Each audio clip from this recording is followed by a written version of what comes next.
Hi my family, అందరు ఎలా ఉన్నారు? దేవుడి దయ వల్ల నేను బాగానే ఉన్నాను. మీరు కూడా బాగున్నారని కోరుకుంటాను. ఇంకా టాపిక్లోకి వెళ్ళిపోదాం. ఈరోజు టాపిక్ వచ్చేసి పాస్పోర్ట్.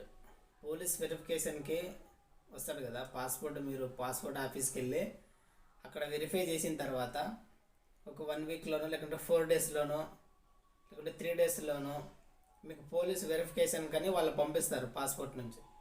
పాస్పోర్ట్ ఆఫీస్ నుంచి పోలీస్ వెరిఫికేషన్ పంపిస్తారు.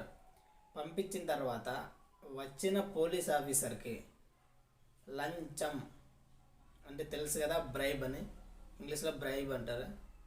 మనం అతనికి లంచం ఇవ్వాలా వద్దా? ఇవ్వకపోతే మన పాస్పోర్ట్ అనేది యాక్సెప్ట్ చేస్తాడా చేయడా? ఇస్తే ఒకవేళ తొందర చేస్తాడా ఏంటి అనేది ఒకసారి చూద్దాం. నేను నా ఎక్స్పీరియన్స్ చెప్తాను. నేను పాస్పోర్ట్ ఆఫీస్ దగ్గర వెరిఫికేషన్ అయిపోయిన తర్వాత పోలీస్ వెరిఫికేషన్ తప్పుడు నేనేం చేశాను అనేది వచ్చిన తర్వాత ఒక 4 డేస్ అనుకుంటా. 4 డేస్ తర్వాత పోలీస్ ఆఫీసరే ఫోన్ చేశాడు, మామూలు కాల్ చేశాడు. నేనేమనుకున్నా అంటే ఆయనే వస్తాడేమో, ఇంటి దగ్గరకు వచ్చి వెరిఫికేషన్ చేస్తాను అని అంటాడేమో అనుకున్నా.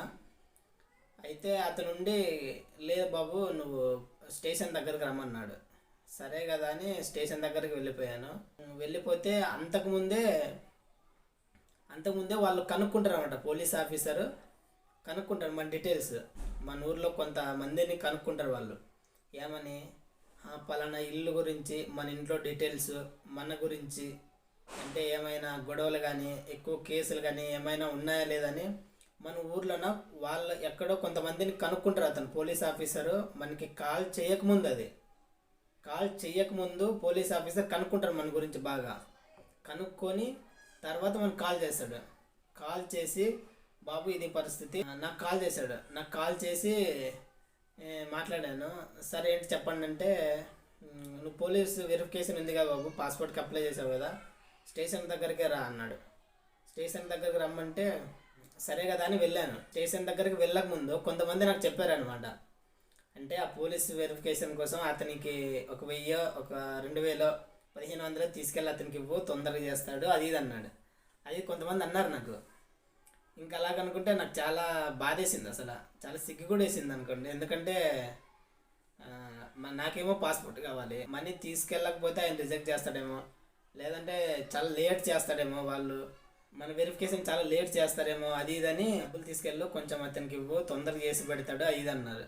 కొంచెం మనీ తీసుకెళ్ళాను. అక్కడికి వెళ్తే పోలీస్ ఆఫీసర్ ఉన్నాడు. ఆయన వచ్చి సార్ ఇది పరిస్థితి అంటే రామ్మ అన్నాడు. వెళ్తే ఇంకా ఆయన అన్ని డీటెయిల్స్ అడిగాడు. అక్కడ మనకి పాస్పోర్ట్ సెంటర్ దగ్గర వాళ్ళు వెరిఫై చేసిన తర్వాత 2 పేపర్లు ఇస్తారు. వాటిని మన యొక్క మార్క్స్ మెమోస్, ఇంకా మన బోనిఫైడ్ అవన్నీ తీసుకుంటాడు. అడుగుతాడు ఎక్కడ చదువుతున్నావు, ఏం చదువుతున్నావు, జస్ట్ ఒక 3 క్వశ్చన్లు వేసాడు. పెద్ద క్వశ్చన్ అంటే మరి ఏదో ఊహించుకోమాకండి. నీ పేరేంటి, మీ ఇంటి పేరేంటి, మీ పేరెంట్స్ ఏం చేస్తుంటారు, పాస్పోర్ట్ కదా దేనికోసం పాస్పోర్టు అని అడుగుతాడు. మీరు ఏం చెప్పినా సరే ఆయన తీసుకుంటారులేండి. మరి కరెక్ట్గా సమాధానం చెప్పాలని మీరు ప్రిపేర్ అయ్యి ఇంటర్వ్యూ మీద ఇంటర్వ్యూలు ఉంటాయని ఏం భయపడమాకండి. ఇంకా అక్కడికి వెళ్తే ఆయన ఎంత తీసుకున్నాడు. తీసుకున్న తర్వాత అంత వెరిఫై చేసుకున్నాడు. అడిగాను నన్ను ఇలాగే నీ పేరేంటి, ఎందుకు కావాలి పాస్పోర్ట్, ఎక్కడికి వెళ్తున్నావు అది అడిగితే సార్ ఇది పరిస్థితి, నేను హైయర్ ఎడ్యుకేషన్ కోసం కొంచెం పాస్పోర్ట్ కావాలి చెప్పాను. మాది కాలేజ్ సార్, మాది డీటెయిల్స్ ఇది మా అని అంటే ఇంకా ఆయన వెరిఫై చేసుకొని అన్ని డీటెయిల్స్ తీసుకొని వెళ్ళిపోతుంటే నాకు చాలా ఒక సైడ్ ఏమో ఆనందం వేస్తుంది అసలు. ఎందుకంటే ఆయన ఏం మనీ మగలేదు. నేనే అడిగాను సార్ మీ ఫీజు ఏమైనా అని, లేదమ్మా నేను తీసుకొని అయ్యింది అన్నాడు.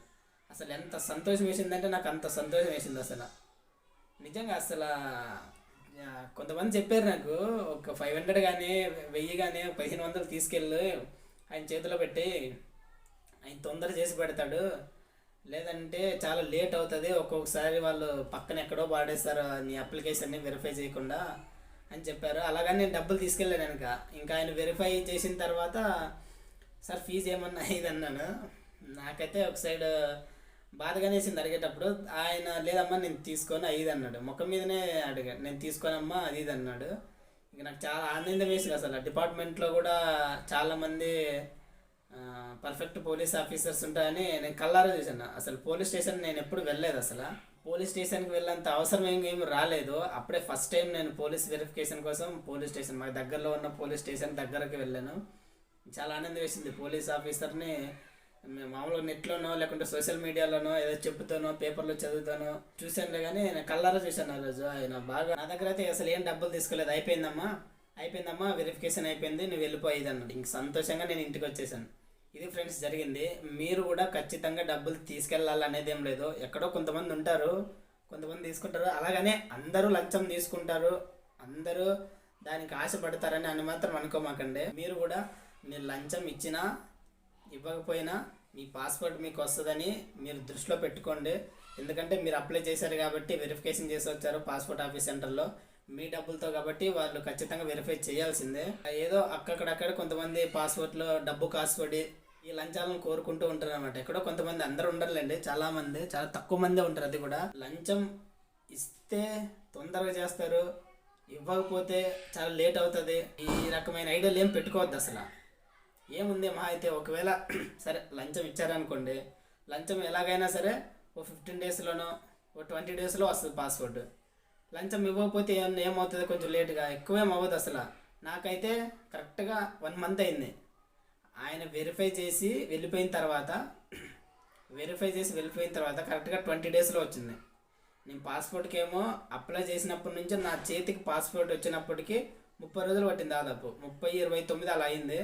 కానీ ఆయన వెరిఫై చేసిన తర్వాత 20 రోజులు అయింది. నేను కౌంటింగ్ చేసుకుంటూనే ఉన్నాను, ఏ రోజు పాస్పోర్ట్ వస్తుందా అని. మామూలుగా 20 రోజుల్లో వచ్చేసింది నాకు. ఇంకదే మీరు అలాంటిది ఏం పెట్టుకోవద్దు, ఖచ్చితంగా లంచం ఇవ్వాలి అది ఇదని. ఎక్కడో కొంతమంది ఉంటారు, వాళ్ళు మనం ఏం చేయలేము ఇంకా. కానీ ఖచ్చితంగా మీ పాస్పోర్ట్ అయితే మీకు వస్తుంది. నాకైతే 1 మంత్లో పాస్పోర్ట్ వచ్చేసింది, నేను ఫోన్లోనే అప్లై చేసుకుంటాను. డియర్ ఫ్రెండ్స్, ఇలాంటి మంచి విషయాలను భవిష్యత్తులో ముందుగా తెలుసుకోవడానికి మన క్లవర్ బడిని లైక్ చేసి సబ్స్క్రైబ్ చేసుకోండి. అలాగే మీకు ఏ విధమైన సందేహాలు ఉన్నా కమెంట్ ద్వారా మన క్లవర్ బడిని అడగండి. వీలు అయినంత తక్కువ సమయంలో ఎక్కువ చెప్పడానికి ప్రయత్నిస్తాను. Thank you very much.